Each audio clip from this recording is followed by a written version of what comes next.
Hello friends, ഇന്ന് രാവിലെ ഞാൻ എവിടെ പോവാന്ന് നിങ്ങൾ ആലോചിക്കുന്നുണ്ടോ? ഞാൻ ഇന്ന് ഒരു എൻഗേജ്മെന്റിന് പോവുകയാണ്. എന്റെ 1ാം ക്ലാസ് മുതലുള്ള എന്റെ ഫ്രണ്ടിന്റെ എൻഗേജ്മെന്റ് ആണ്. അപ്പോ അവളുടെ എൻഗേജ്മെന്റിന് പങ്കെടുക്കാൻ പോയിട്ടുള്ള വിശേഷങ്ങൾ ഇതിൽ ഞാൻ അപ്ലോഡ് ചെയ്യാം. നിങ്ങൾ കാണണം, കാണാതിരിക്കരുത്. പിന്നെ എന്റെ ചാനൽ ആദ്യമായിട്ട് കാണുന്നവരാണെങ്കിൽ ഒന്ന് സബ്സ്ക്രൈബ് ചെയ്യുക, ഷെയർ ചെയ്യുക, ലൈക്ക് ചെയ്യുക. Okay, by.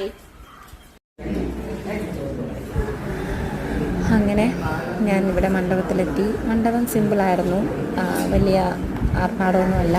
പിന്നെ അവളും സിമ്പിളായിട്ടാണ് ഒരുങ്ങിയതൊക്കെ. എല്ലാവരും ഒക്കെ വന്നുകൊണ്ടിരിക്കുന്നു. അവരെല്ലാവരും കണ്ട് ചിരിച്ചുകൊണ്ടൊക്കെ ഞാനും ഇരുന്നു. എൻ്റെ ഫ്രണ്ട് ഉണ്ണിമായ അവളുടെ ഹസ്ബൻഡിനെ കണ്ടു.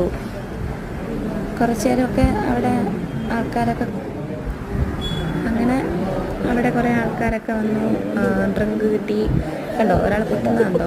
അങ്ങനെ ഡ്രിങ്കൊക്കെ കുടിച്ച് ഞാനങ്ങനെ അവിടെ ഇരുന്നപ്പോൾ ഒരു 10 മിനിറ്റ് കഴിഞ്ഞപ്പോൾ തന്നെ പയ്യൻ വന്നു. പയ്യനെ കണ്ടു. പയ്യൻ കൊള്ളാം, അവളുമായിട്ട് നല്ല മാച്ചിങ് ആണ്.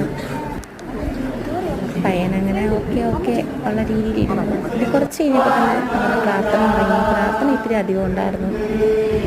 ക്രിസ്ത്യാനികൾക്ക് ഇത്തിരി പ്രാർത്ഥനയും കാര്യങ്ങളൊക്കെ ഉണ്ടല്ലോ. അപ്പോൾ ഞാൻ കുറേയൊന്നും വീഡിയോ എടുത്തില്ല, കുറച്ചേ എടുത്തുള്ളൂ. പിന്നെ പ്രാർത്ഥനയൊക്കെ കഴിഞ്ഞ് ഇരുന്നപ്പോൾ ഒരു കേക്ക് കൊണ്ടുവന്നു. നല്ല ഐസ്ക്രീം കേക്കായിരുന്നു. ഐസ്ക്രീം കേക്കൊക്കെ കഴിച്ചു, മത്ത് പിടിച്ചിരിക്കുകയായിരുന്നു. അങ്ങനെ അത് കഴിഞ്ഞിട്ട് ഫുഡ് കഴിക്കാൻ പോയി. ഫുഡ് നല്ല അടിപൊളി ഫുഡായിരുന്നു, എനിക്കൊന്നും പറയാനില്ല. നല്ല ടേസ്റ്റി ആയിരുന്നു. ഫ്രൈ ഒക്കെ കൊള്ളായിരുന്നു. പിന്നെ അപ്പോൾ എൻ്റെ അടുത്ത് പറഞ്ഞു കൈ മാറ്റി വെച്ചാൽ ഞാൻ ചോറിടട്ടെ. പിന്നെ എല്ലാം കഴിച്ചിട്ട് ഞാൻ